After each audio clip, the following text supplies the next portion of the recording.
সুপ্রিয় শিক্ষার্থীবৃন্দ, আশা করছি তোমরা যে যেখানে আছো ভালো আছো, সুস্থ আছো। ইতিহাস বিভাগের তৃতীয় বর্ষের শিক্ষার্থীদের অনলাইন ক্লাসে স্বাগত জানাচ্ছি। আজকে তোমাদের সাথে যে বিষয়টি নিয়ে আমি হাজির হয়েছি, অনার্স তৃতীয় বর্ষের যুক্তরাষ্ট্রের ইতিহাসে বিষয়ের অন্যতম একটি গুরুত্বপূর্ণ টপিকস, আমেরিকার স্বাধীনতা যুদ্ধের প্রেক্ষাপট।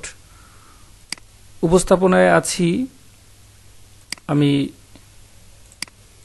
সোহেল রানা, প্রভাষক ইতিহাস বিভাগ, কুমুদিনী সরকারি কলেজ, টাঙ্গাইল। আজকে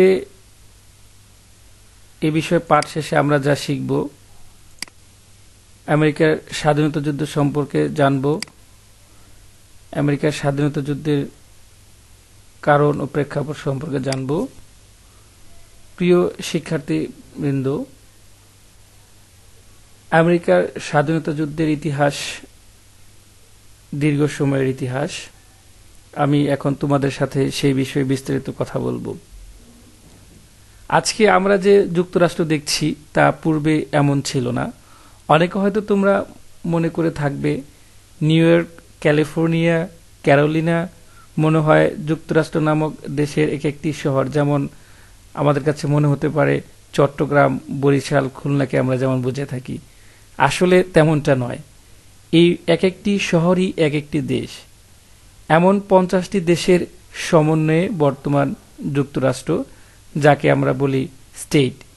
যা হোক, ব্রিটিশদের বিরুদ্ধে স্বাধীনতা অর্জন করতে 13টি অঙ্গরাজ্য এক হয়ে একটি শক্তিশালী কেন্দ্র তৈরি করে যুক্তরাষ্ট্রীয় শাসন ব্যবস্থা গড়ে তোলে, যার পেছনের মূল নেতৃত্ব দিয়েছেন আমেরিকার প্রথম প্রেসিডেন্ট জর্জ ওয়াশিংটন। পৃথিবীর ইতিহাসে কয়েকটি গুরুত্বপূর্ণ ঘটনার মধ্যে পঞ্চদশ শতাব্দীর আমেরিকা আবিষ্কার একটি। এরপর বিভিন্ন উপনিবেশিক শক্তির দ্বারা শাসিত হয় এবং অনেক চড়াই উতরাই এরপর সমগ্র আমেরিকা যুক্তরাষ্ট্র জুড়ে ব্রিটিশ শাসন স্থাপিত হয়। আবার অষ্টাদশ শতাব্দীতে ব্রিটিশ উপনিবেশিক প্রভুদের হাত থেকে আমেরিকা 1783 সালে প্রথম ভার্সাই চুক্তির মধ্য দিয়ে স্বাধীনতা লাভ করে। এই স্বাধীনতার পেছনে রয়েছে দীর্ঘ ইতিহাস। তোমরা জানো, আমেরিকার আবিষ্কার ও ব্রিটিশ শাসন কায়েম এবং আমেরিকার দীর্ঘ সংগ্রামের মাধ্যমে স্বাধীনতা অর্জনের মধ্যে রয়েছে এক দীর্ঘ পথ চলা। আজকের আর্টিকেলটিতে সেই বিষয়ে তোমাদের সাথে কথা বলবো। সুপ্রিয় শিক্ষার্থীবৃন্দ, তোমরা জানো যে আমেরিকা যখন স্বাধীনতা ঘোষণা করে তখন তার অঙ্গরাজ্য ছিল বা প্রদেশ ছিল 13টি, অঙ্গরাজ্য ছিল 13টি, তথা 13টি উপনিবেশ এর সমন্বয়েই ছিল তৎকালীন সময়ের আমেরিকা, বর্তমানের আমেরিকা। তো আমেরিকায় ব্রিটিশদের যে সমস্ত উপনিবেশ ছিল, আমরা সেই উপনিবেশ সমূহ সম্পর্কে একটু জেনে নিই। তো 13টি ব্রিটিশ শাসিত উপনিবেশের গুলো ছিল যেমন Virginia, Massachusetts, Maryland, Rhode Island, Connecticut, Delaware, New Hampshire, North Carolina, South Carolina, New York, New Jersey, Pennsylvania এবং জর্জিয়া। এই 13টি উপনিবেশই ছিল ব্রিটেনের। তো প্রিয় শিক্ষার্থীরা, এখন আমরা জেনে নিই যে আমেরিকার এই যে স্বাধীনতা সংগ্রাম এর পেছনে কি কারণ ছিল। আমেরিকার বর্তমান যুক্তরাষ্ট্র প্রথম দেশ যে কিনা ব্রিটিশদের হাত থেকে নিজেদের মুক্ত করতে সক্ষম হয়। প্রশ্ন চলেই আসতে পারে যে কেন আমেরিকা ব্রিটিশ প্রভুদের হাত থেকে মুক্তি পাওয়ার জন্য এত সংগ্রাম করেছিল। সে সম্পর্কে নিম্নে আমরা এক এক করে আলোচনা করছি। আমেরিকার স্বাধীনতা যুদ্ধের পেছনে সুনির্দিষ্ট কোনো কারণকে বলা যাবে না। আমেরিকার স্বাধীনতা সংগ্রামের পেছনে স্বাধীনতা যুদ্ধের পেছনে নানাবিধ কারণ ছিল, ভৌগোলিক, সামাজিক, রাজনৈতিক, প্রশাসনিক, অর্থনৈতিক স্বার্থসহ বহুমুখী দৃষ্টিভঙ্গি জড়িত রয়েছে। সুতরাং আমেরিকার স্বাধীনতা যুদ্ধের কারণকে আলোচনার সুবিধার্থে আমরা নিম্নরূপভাবে সাজিয়েছি। প্রথমে হচ্ছে রাজপ্রতিনিধি ও স্থানীয় পরিষদের মধ্যে দ্বন্দ্ব। আমেরিকাস্থ ব্রিটিশ 13টি উপনিবেশের প্রত্যেকটিতে ইংল্যান্ডের রাজা বা রানী কর্তৃক গভর্নর নিযুক্ত হতেন। তারা সবসময় ব্রিটিশদের স্বার্থ সংরক্ষণ করত।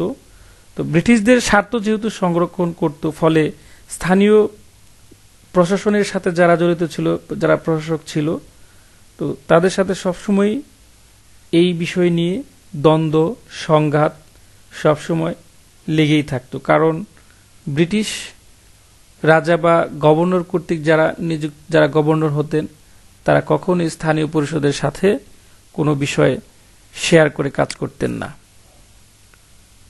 প্রত্যেকটি উপনিবেশে এক একটি আইনসভা ছিল। এই আইনসভা উপনিবেশবাসীদের প্রতিদিনই গড়ে উঠলেও আইনসভার কার্যনির্বাহী ছিলেন সেখানকার গভর্নর এবং কাউন্সিল। এদের নিয়োগ করত ইংল্যান্ড। এরাই ছিল উপনিবেশগুলোতে ব্রিটিশ রাজপ্রতিনিধি বা ভাইসরয়।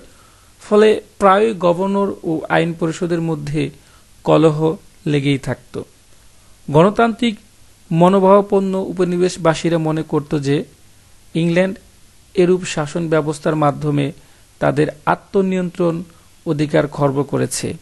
ব্রিটিশ রাজ তার মন মতো নির্দেশনা দিয়ে অগণতান্ত্রিক একটি শাসন ব্যবস্থা তৈরি করেছে, যা আমেরিকানদের কাছে নিজেদেরকে হেয় মনে করেছে। এরপরে আমেরিকার স্বাধীনতা যুদ্ধের অন্যতম একটি কারণ হচ্ছে ব্রিটিশ পার্লামেন্টে উপনিবেশের প্রতিনিধি না থাকা। ব্রিটিশ পার্লামেন্টে উপনিবেশের প্রতিনিধি না থাকার কারণে তাদের দাবি দেওয়া নিয়ে কথা বলার মতো কেউ ছিল না। তাই দীর্ঘ সময়ের উপনিবেশবাসীর পক্ষে কথা বলার কেউ না থাকার কারণে উপনিবেশ সমূহতে প্রতিনিধি গ্রহণ করা হোক, এই বিষয়ে বারবার ব্রিটিশ সরকারকে বলা হয়েছে। কিন্তু ব্রিটিশ পার্লামেন্ট উপনিবেশবাসীর এই দাবির প্রতি কখনো কোনোদিন কর্ণপাত করেনি। ফলে ইংল্যান্ড এবং আমেরিকার উপনিবেশের মধ্যে যে দূরত্ব, সেই দূরত্ব অনেক বা দিন দিন বেড়ে যায়।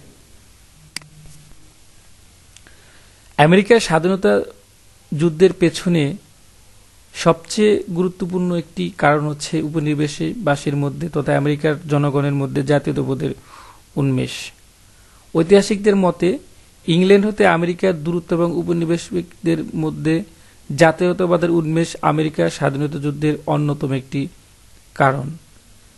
একটা সময় দেখব যে আমরা আমেরিকা বা আমেরিকার যে অধিবাসীগণ, তারা বিভিন্ন দেশের সংস্কৃতির সাথে মিলেমিশে যে জ্ঞান আহরণ করেছিল, সেই জ্ঞানটাকে কাজে লাগিয়ে তারা তাদের প্রতিনিধিমূলক সরকার গঠন তথা নিজেদের অধিকার সম্পর্কে এত সচেতন হয়ে গিয়েছিল যে তাদের মধ্যে স্বাধীনতা পাওয়ার যে আকাঙ্ক্ষা তথা জাতীয়তাবোধকে তাদের ইংরেজ প্রাধান্য অস্বীকার করতে বিশেষভাবে অনুপ্রাণিত করেছিল এবং তারা তাদের নিজেদের যে সম্পর্কে, যে অধিকার সম্পর্কে তারা অনেক বেশি সচেতন হয়েছিল।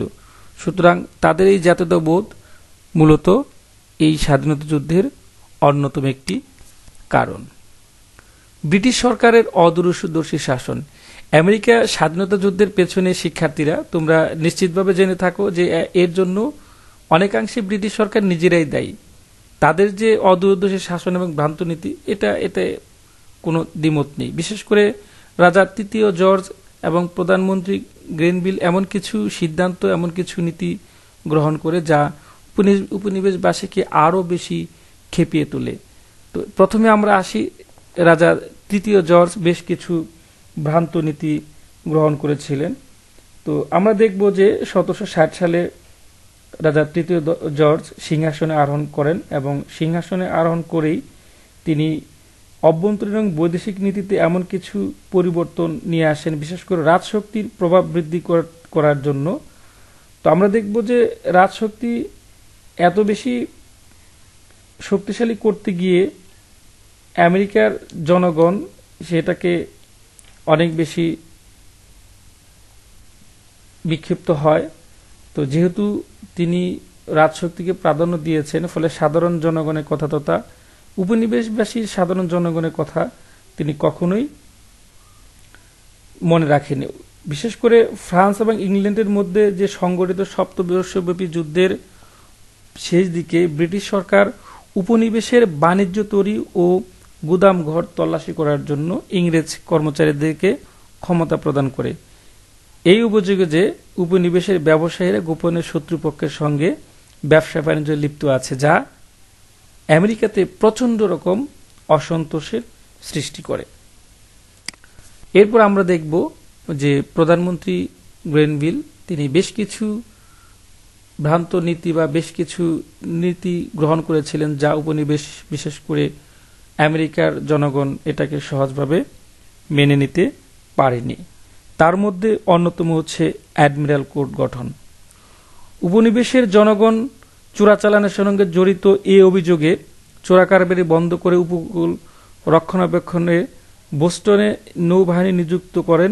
এছাড়া চোরাচালানিদের বিচারের জন্য তিনি একটি অ্যাডমিরাল কোড গঠন করে চোরাকারবারিদের কঠোর শাস্তির বিধান করেন। আর এই পদক্ষেপের ফলে আমরা দেখব যে আমেরিকার জনগণ অসন্তুষ্ট হয়ে ওঠেন। এরপর হচ্ছে প্রধানমন্ত্রী গ্রেনভিল, প্রিয় শিক্ষার্থীরা, আরও গুরুত্বপূর্ণ কিছু সিদ্ধান্ত তিনি নিয়েছিলেন, যা উপনিবেশের জনগণ অনেক বেশি ক্ষিপ্ত হয়েছিল। তার মধ্যে অন্যতম হচ্ছে রেড ইন্ডিয়ানদের জন্য ভূমি রিজার্ভ।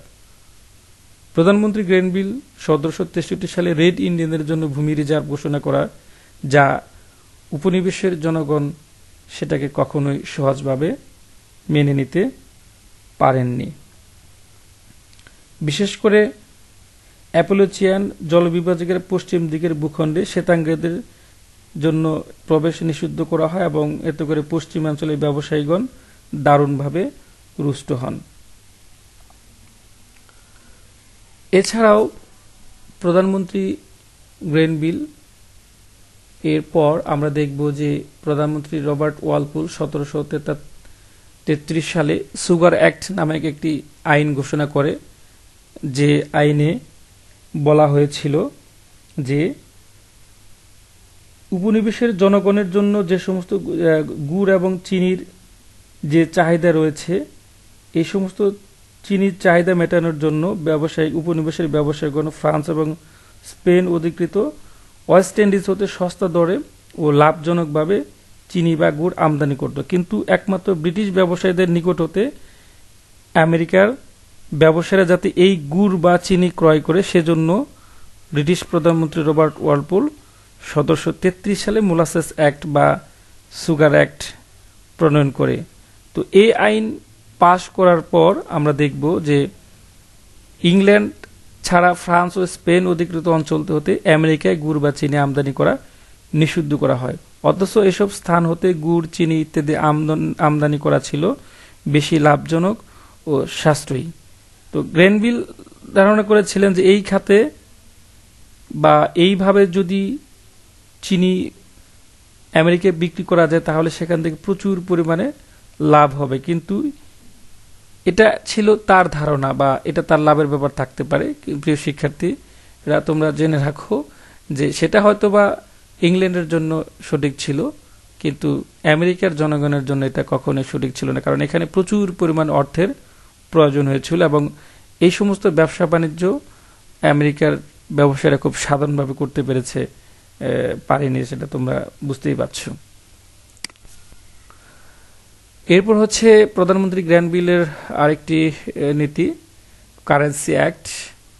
প্রধানমন্ত্রী গ্রেনভিল 1764 সালে কারেন্সি অ্যাক্ট নামে একটি আইন করেন, যে কারেন্সি অ্যাক্ট এর মাধ্যমে উপনিবেশ সমূহে কাগজের নোট, আমরা যেটা বর্তমানে যে নোটটা ব্যবহার করি, এই নোট ব্যবহার নিষিদ্ধ করা হয়। ফলে বুঝতেই পারছো যে কাগজের নোট না থাকলে ব্যবসায়ীরা এত সহজভাবে কিভাবে ব্যবসা বাণিজ্য করবে, ফলে উপনিবেশবাসীর মধ্যে চরম এবং তীব্র ক্ষোভের সৃষ্টি হয়। তো এগুলো আমেরিকার স্বাধীনতা যুদ্ধের পেছনে গুরুত্বপূর্ণ ভূমিকা পালন করেছে। তো প্রধানমন্ত্রী গ্র্যানভিল আরও একটি নীতি আমরা দেখব এখন, কোয়ার্টারিং অ্যাক্ট। প্রধানমন্ত্রী গ্র্যানভিল 1765 সালে কোয়ার্টারিং অ্যাক্ট ঘোষণা করে উপনিবেশে মোতায়েনকৃত সেনাবাহিনীর খরচ উপনিবেশ থেকে বহন করতে হবে বলে তিনি ঘোষণা করেন। তো এই ঘোষণা উপনিবেশবাসী প্রচণ্ড বিক্ষোভে ফেটে পড়ে। এটাই ছিল মূলত ব্রিটিশ সাম্রাজ্যবাদের বিরুদ্ধে উপনিবেশবাদের প্রথম বড় রকমের কোনো প্রতিবাদ। এ সময় জেমস ওটিস সহ কয়েকজন ব্যক্তি জনগণের পক্ষে যুক্তি দেখান যে জনগণের সম্পত্তি ছাড়া তাদের নিকট হতে অর্থ আদায় করা সংবিধান পরিপন্থী, এবং জনগণ ওটিসের এই বক্তব্যে দারুণভাবে সাড়া দেয়। এছাড়া এই সুগার অ্যাক্ট প্রবর্তন, যেটা একটু আগে তোমাদের সাথে কথা বললাম, এটাও আমেরিকার স্বাধীনতা যুদ্ধের অন্যতম কারণ হিসেবে দেখা দিয়েছে। সুতরাং তোমরা বুঝতেই পারছো যে রাজা তৃতীয় জর্জ এবং প্রধানমন্ত্রী গ্রেনভিল, রবার্ট ওয়ালপোল, এই যে তাদের অপরিণামদর্শী শাসন ব্যবস্থা, এটা আমেরিকার স্বাধীনতা যুদ্ধকে অনিবার্য করে তুলেছিল। প্রিয় শিক্ষার্থীরা, তোমরা বুঝতেই পারছো যে নানাবিধ কারণ এর মধ্যে জড়িত ছিল। তো এর মধ্যে আরেকটি কারণ হচ্ছে সপ্তবর্ষব্যাপী যুদ্ধ। তোমরা জানো যে 1756 থেকে 63 সাল পর্যন্ত ইউরোপে সপ্তবর্ষব্যাপী যুদ্ধ চলাকালীন সময়ে উত্তর আমেরিকার মহাদেশে ইংল্যান্ড ও ফ্রান্সে পরস্পরের বিরুদ্ধে প্রতিদ্বন্দ্বিতায় আবদ্ধ হয়। এ যুদ্ধে ফ্রান্স পরাজিত হয় এবং 1763 খ্রিস্টাব্দে প্যারিসের সন্ধি দ্বারা এই যুদ্ধের অবসান হয়। প্যারিসের চুক্তি দ্বারা ফ্রান্স উত্তর আমেরিকায় অবস্থিত বিস্তীর্ণ উপনিবেশ কানাডা ইংল্যান্ডের হাতে তুলে দেয়। উত্তর আমেরিকা থেকে ফরাসি শক্তির অবলুপ্তির ফলে একদিকে যেমন উপনিবেশিকদের মন থেকে ফরাসি ভীতি দূর হয়, অন্যদিকে তেমনি ব্রিটিশ শক্তির উপর তাদের যে নির্ভরশীলতা ছিল সেটা অনেকটা কমে আসে। তারা নিজেদের অধিকার দাবি দেওয়া, স্বাতন্ত্র্য সম্বন্ধে অধিকার সম্পর্কে সচেতন হয়ে ওঠে এবং ইংল্যান্ড থেকে বিচ্ছিন্ন হবার জন্য তারা প্রাণান্ত চেষ্টা করে। ভৌগোলিক কারণ বলা হয়ে থাকে out of sight out of mind.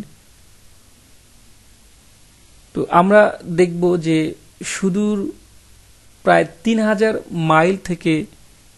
Mile দূর থেকে ইংল্যান্ড আমেরিকাকে রাজত্ব করছে তথা শাসন করছে।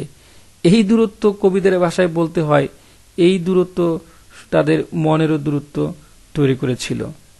ঐতিহাসিকদের মতে ইংল্যান্ড হতে আমেরিকার এই যে দূরত্ব এবং উপনিবেশিকদের মধ্যে জাতীয়তাবাদের উন্মেষ, এগুলো আমেরিকার স্বাধীনতা যুদ্ধের পেছনে বড় ভূমিকা পালন করেছে। এমনকি উপনিবেশ সময়ে বসবাসকারী ইংরেজদের বংশধরগণ একটা সময় গভীর জাতীয়তাবাদে আবদ্ধ হয়ে নিজ নিজ অধিকার আদায়ের জন্য ইংরেজদের কর্তৃত্বকে অস্বীকার করতে উদ্বুদ্ধ হয়েছিল। সুতরাং এই ভৌগোলিক দূরত্ব, যেটা তোমরা জানো যে 1971 সালে আমরা যে পাকিস্তানের কাছ থেকে স্বাধীন হয়েছি, তার পেছনে অন্যতম একটি কারণ ছিল এই ভৌগোলিক দূরত্ব। সুতরাং একটি রাষ্ট্র গঠনের অন্যতম একটি পূর্ব শর্ত ছিল ভৌগোলিক একত্রীকরণ। কিন্তু সেক্ষেত্রে আমরা দেখব যে ইংল্যান্ড এত দূর থেকে আমেরিকাকে যেভাবে শাসন করার প্রয়োজন ছিল সেটা করতে পারেনি। এই ভৌগোলিক দূরত্ব আমেরিকার স্বাধীনতা যুদ্ধের অন্যতম একটি কারণ বলে পরিলক্ষিত হয়। এছাড়া আমেরিকার স্বাধীনতা সংগ্রামের পেছনে আরও বেশ কিছু কারণ ছিল। এর মধ্যে অন্যতম হচ্ছে ইংল্যান্ডের ঔপনিবেশিক বাণিজ্য নীতি তথা আগ্রাসী বাণিজ্য নীতি। ইংল্যান্ডের উপনিবেশিক আগ্রাসী বাণিজ্য নীতি আমেরিকাবাসীর ইংরেজ বিদ্বেষের অন্যতম কারণ ছিল। উপনিবেশগুলোতে ব্রিটিশ সরকার ব্যবসা বাণিজ্যের একচেটিয়া বাণিজ্যিক অধিকার প্রতিষ্ঠা করেছিল, যে ব্যবসা বাণিজ্য উপনিবেশিকদের কোনো স্বাধীনতা ছিল না। তারা অন্য কোনো দেশের সাথে সরাসরি ব্যবসা বাণিজ্য পর্যন্ত করতে পারত না। তোমরা নিশ্চয়ই ব্রিটিশ ইস্ট ইন্ডিয়া কোম্পানির কথা তোমাদের প্রিয় শিক্ষার্থীদের মনে আছে, এবং ভারত উপমহাদেশে তারা যেভাবে একচেটিয়া ব্যবসা বাণিজ্য করেছে, ঠিক সেই আচরণ কিন্তু তারা আমেরিকাতেও করেছে। 1660 খ্রিস্টাব্দে ইংরেজ সরকার নেভিগেশন অ্যাক্ট নামে একটি নতুন আইন প্রবর্তন করেন। এই আইনের মাধ্যমে আমেরিকার ব্যবসা বাণিজ্য সমূহের ব্যাপক ক্ষতি সাধন করেছিল। এই আইন অনুসারে যেসব দ্রব্য ইংল্যান্ডে উৎপন্ন হতো, উপনিবেশ সমূহে তা তৈরি করা দণ্ডনীয় ছিল। এ কেমন আইন তোমরা বুঝতেই পারছ যে ইংল্যান্ডে যেটা উৎপাদন হবে সেটা আমেরিকাতে উৎপাদন হবে না। এটা কেমন আইন, যে আইনে তোমরা বুঝতে পারছো আমেরিকার সাধারণ জনগণ এটাকে সহজে মেনে নেবে বলে তোমরা বুঝতেই পারছো এটা মেনে নেওয়া যায় না। ফলে উপনিবেশ সমূহের শিল্প বাণিজ্য প্রসারের পথ বন্ধ হয়ে যায়। ইংরেজ সরকারের এই অর্থনৈতিক শোষণ নীতি আমেরিকার অধিবাসীগণকে ব্যাপকভাবে বিক্ষুব্ধ করে তোলে। স্টিল, লোহার যন্ত্রপাতি এবং উলের জিনিসপত্র উপনিবেশগুলিতে তৈরি করা যেত না। ব্রিটিশ বাণিজ্যের স্বার্থে এগুলো তৈরি করত ইংল্যান্ড নিজে। স্ট্যাম্প অ্যাক্ট 1765 আমেরিকার স্বাধীনতা সংগ্রামের পেছনে আরও একটি গুরুত্বপূর্ণ আইন, যে আইন এই যুদ্ধকে আরও বেশি ত্বরান্বিত করেছে, সেটি হচ্ছে স্ট্যাম্প অ্যাক্ট 1765। এই যে একটু আগে কথা বললাম ব্যবসা বাণিজ্য নিয়ে, এমনিতেই এদেশের জনগণ ক্ষিপ্ত হয়ে আছে। এই অবস্থার মধ্যে আমেরিকান উপনিবেশে উচ্চ হারে ট্যাক্স বসিয়ে স্ট্যাম্প অ্যাক্ট 1765 বিল পাশ করে ব্রিটিশ পার্লামেন্টে। এর প্রতিবাদে ম্যাসাচুসেটস কলোনির লেজিসলেচার এক চিঠি ইস্যু করে, যাতে বিপুলভাবে সাড়া দেন এবং অন্য সব কলোনির লেজিসলেটিভরা, এবং 1765 সালে 9টি কলোনির প্রতিনিধিরা স্ট্যাম্প অ্যাক্ট বিলের প্রতিবাদে একটি সম্মেলন করেন নিউ ইয়র্ক সিটি হলে, বর্তমান নাম যার ফেডারেল হল। এই সম্মেলন স্ট্যাম্প অ্যাক্ট কংগ্রেস নামেও পরিচিত বা বিখ্যাত। স্ট্যাম্প অ্যাক্ট কংগ্রেস ছিল মূলত 13টি ব্রিটিশ কলোনির ইউএসএ গঠনের ইতিহাসে দ্বিতীয় গুরুত্বপূর্ণ ঘটনা। এর পরপরই নানা ধরনের প্রকাশ্য ও গোপন সংগঠন গড়ে ওঠে, যেমন সন্স অফ লিবার্টি। এরা সরকারি আইন কানুন অমান্য, ট্যাক্স না দেওয়া এবং সরকারি কর্মকর্তাদের অপদস্থ করার নীতি গ্রহণ করে। মূলত এই স্ট্যাম্প অ্যাক্টটার পেছনে যে কারণটা ছিল সেটা হচ্ছে যে সপ্তবর্ষব্যাপী যুদ্ধে ফ্রান্সকে পরাজিত করতে ইংল্যান্ডে প্রচুর অর্থ ব্যয় হয়, আর এই অর্থ ঘাটতি পূরণ করা, ফরাসিদের ঋতুরাজ্য পুনরুদ্ধারের প্রচেষ্টাকে প্রতিহত করা এবং রেড ইন্ডিয়ানদের সন্ত্রাস দমনে উপনিবেশগুলিতে স্থায়ী সেনাবাহিনী গঠনের তাগিদে উত্তর আমেরিকায় প্রায় 10,000 সেনা মোতায়েন করা হয়। এবং এই যে অর্থের কথা আমরা বলছি, এই অর্থ স্ট্যাম্প বিক্রির মাধ্যমে তথা এই স্ট্যাম্প বিক্রি করেই প্রচুর পরিমাণ অর্থ সংগ্রহ করার পরিকল্পনা গ্রহণ করা হয়েছিল এই স্ট্যাম্প অ্যাক্ট আইন দ্বারা। এর ফলে এই বিরুদ্ধে আমরা দেখব উপনিবেশের জনগণ ব্রিটিশ পণ্যদ্রব্য আমদানি বন্ধ করে দেয়, ফলে ব্রিটিশ ব্যবসা শিল্প কারখানা ব্যাপকভাবে ক্ষতির সম্মুখীন হয়, এবং এই স্ট্যাম্প অ্যাক্ট বাতিলের জন্য ব্রিটিশ ব্যবসায়ীরাও সরকারের উপর চাপ সৃষ্টি করে। তো মূলত এই স্ট্যাম্প অ্যাক্টকে কেন্দ্র করেই আমেরিকার যে বিপ্লব, সেই বিপ্লবের প্রকাশ্য সূচনা ঘটে। তাদের দাবি ছিল ব্রিটিশ পার্লামেন্টে আমেরিকান কলোনির প্রতিনিধিত্ব, আর প্রতিনিধিত্ব ছাড়া ট্যাক্স একটা অন্যায় প্রথা বলে তারা প্রচারণা চালাত। নো ট্যাক্স উইদাউট রিপ্রেজেন্টেশন, এটাই ছিল তাদের মূল স্লোগান। আর আন্দোলনকারীরা সন্স অফ লিবার্টি বা আমেরিকান প্যাট্রিয়ট প্রভৃতির নামে পরিচিত হয়েছিল। আর সন্স অফ লিবার্টির সদস্য বা প্যাট্রিয়ট ছিলেন জর্জ ওয়াশিংটন, বেঞ্জামিন ফ্রাঙ্কলিন প্রমুখ। টি বা চা বিল ও বস্টন টি পার্টি আমেরিকার স্বাধীনতা সংগ্রামের ইতিহাসে একটি গুরুত্বপূর্ণ অধ্যায় বা